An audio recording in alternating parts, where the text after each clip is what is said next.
ನಾನು ಮೋದಿಗೆ ಮತ ಹಾಕಿ ಎಂದು ಕೇಳಿಕೊಳ್ಳುತ್ತಿಲ್ಲ. ಭವ್ಯ ಭಾರತದ ಭದ್ರ ಬುನಾದಿಗೆ, ನಮ್ಮ ಮಕ್ಕಳ ಉಜ್ವಲ ಭವಿಷ್ಯಕ್ಕೆ, ದೂರದೃಷ್ಟಿ ಹೊಂದಿರುವ ಸದೃಢ ದಿಟ್ಟ ನಿರ್ಧಾರಗಳನ್ನು ತೆಗೆದುಕೊಳ್ಳುವ ನಿಸ್ವಾರ್ಥ ಪ್ರಾಮಾಣಿಕ ಸೇವೆ ಮಾಡುವ ಸಮರ್ಥ ನಾಯಕನಿಗೆ ಮತ ಹಾಕಿ ಎಂದು ಕೇಳಿಕೊಳ್ಳುತ್ತಿದ್ದೇನೆ. ಈ ದೇಶದ ಪ್ರಧಾನಿಯಾಗಲು ತಾಕತ್ತಿರಬೇಕು, ದಮ್ಮಿರಬೇಕು. ಸರ್ಜಿಕಲ್ ಸ್ಟ್ರೈಕ್ ಮಾಡುವ ತಾಕತ್ತು ಯಾರತ್ರ ಇದೆ?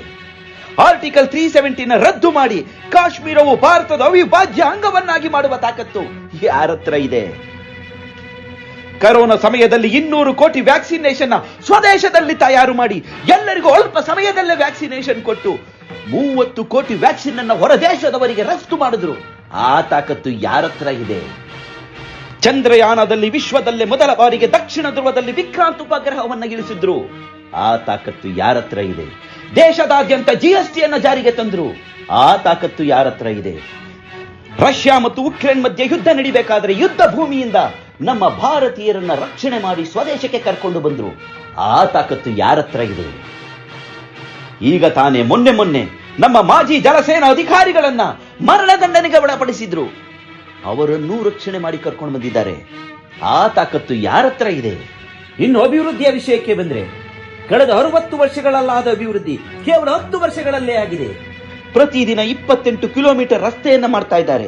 ಮನೆ ಮುಂದೆ ರಸ್ತೆ ಬಂದಿದೆ. ಕುಡಿಯುವ ನೀರಿನ ಸಂಪರ್ಕ, ವಿದ್ಯುತ್ ಸಂಪರ್ಕ ಮನೆ ಮನೆಗೂ ಸಿಕ್ಕಿದೆ. ಬೆಟ್ಟ ಗುಡ್ಡಗಳಲ್ಲಿಯೂ ಸಹ ರಸ್ತೆಗಳನ್ನ ಮಾಡಿದ್ದಾರೆ, ವಿದ್ಯುತ್ ಲೈನ್ಗಳನ್ನ ಎಳೆದಿದ್ದಾರೆ. ಪ್ರತಿ ಹಳ್ಳಿಯಲ್ಲೂ ಇಂಟರ್ನೆಟ್ ಕನೆಕ್ಷನ್ ಇದೆ. ಪ್ರತಿ ಗ್ರಾಮ ಪಂಚಾಯಿತಿಯಲ್ಲೂ ಬ್ರಾಡ್ ಲೈನ್ ಇದೆ. ಯಾವುದೇ ಕೃಷಿಕ, ವರ್ತಕ, ಕಾರ್ಮಿಕರು ತಮ್ಮ ಎಲ್ಲಾ ಕೆಲಸಗಳನ್ನು ತಾವಿದ್ದಲ್ಲಿಯೇ ಮೊಬೈಲ್ನಿಂದ ಮಾಡ್ಕೋಬಹುದು. ಯಾವುದೇ ಒಬ್ಬ ವಿದ್ಯಾರ್ಥಿ ಯಾವುದೇ ಪರೀಕ್ಷೆಗೆ ತನ್ನ ಗ್ರಾಮದಲ್ಲಿದ್ದುಕೊಂಡೇ ತಯಾರಿಯಾಗಬಹುದು. ನಮ್ಮ ದೇಶದ ಆರ್ಥಿಕತೆ 2014ರಲ್ಲಿ 11ನೇ ಸ್ಥಾನದಲ್ಲಿತ್ತು. ಈಗ 4ನೇ ಸ್ಥಾನದತ್ತ ದಾಪುಗಾಲಿಡುತ್ತಿದೆ. ಪ್ರತಿಯೊಬ್ಬ ವ್ಯಕ್ತಿಯ ತಲಾ ಆದಾಯ ಪರ್ ಕ್ಯಾಪಿಟಲ್ ಇನ್ಕಮ್ 2013ಕ್ಕೆ ಹೋಲಿಸಿದರೆ ಡಬಲ್ ಆಗಿದೆ.